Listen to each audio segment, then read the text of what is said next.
Impact segment tonight, a massive federal operation against sex offenders has resulted in the arrests of more than 1,600 people, many of whom are considered dangerous to children. Operation Falcon 3 was launched this week. It has been helped by a new federal law that requires law enforcement to work together on a state, local, and federal level to arrest sex offenders.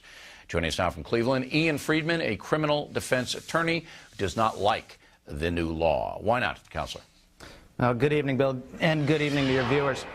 The new law, I think, which about the Operation Falcon, going out and getting and rounding up all these sex offenders, it's fine. However, what happens after that? And I think that right off from the start, the first thing that I have to question is we had 11,000 people rounded up.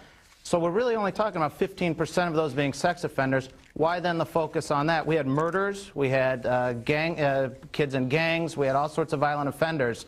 And so I think the focus here is inappropriate, frankly. Well, look, I mean, fine, that's your opinion, but the fact of the matter is that 1,600 sex offenders were arrested, people who either didn't do what they should have done, register, or who had outstanding warrants for brutal offenses, many of them against children. And it doesn't really matter whether other people were arrested or they weren't arrested or this, that, and the other thing. Everybody, including you, should want to protect people from predators who would harm them in a sexual way, particularly children. And I understand you don't support Jessica's law either. Well, let me be very clear. You and I both share the interest in protecting our children. And I think first and foremost, that is our biggest concern. So we definitely share that. But the problem is we have a balancing test, okay? Because in our country we have the greatest legal system in the world.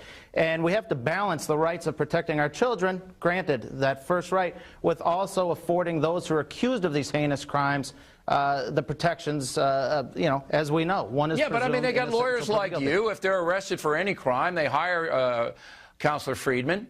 You mount a vigorous defense. But these laws basically say if you fail in that defense, and the guy is found guilty by a jury of his peers, he goes away for 25 years for harming a child under the age of 13 or 12. That's a fair sentence. The punishment fits the crime. Yet you oppose Jessica's law, and I want to know why. Well, I'll be honest with you. I do oppose any type of sentence in any offense that imposes a mandatory minimum sentence, and I'll tell you why. Because I think that it takes away the discretion of the courts. Well, let me stop you there. Let me stop you there. Please, in your state, you had a judge, Connor, who sentenced a guy who molested 2 little boys to probation. You know the case. I made it national. That's the discretion of the judge. You're okay with that? But I think, Bill, we have to be very clear here. We're taking 1 or 2 examples. You also spoke recently, and I did hear you on a case out of Vermont. We're taking 1 or 2 cases out of 100,000 cases. I'll tell you, in my experience, and I do this every day across the country, I'm not seeing those courtrooms getting the lenient sentences.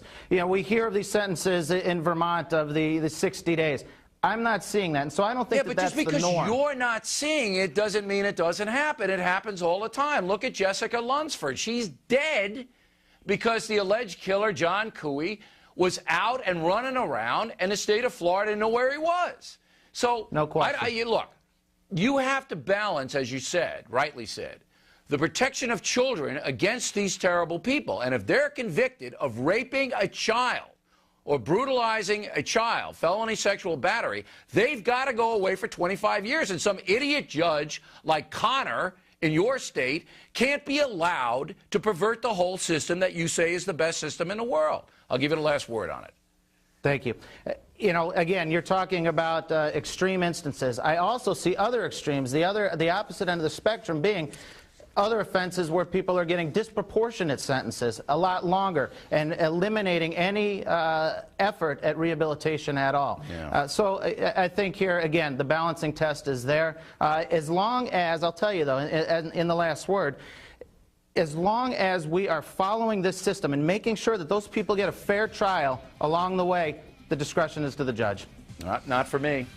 You rape a child, you brutalize a child in a sexual manner, ruining that child work, you go for 25. Counselor, we appreciate you coming in for the debate. Thank you.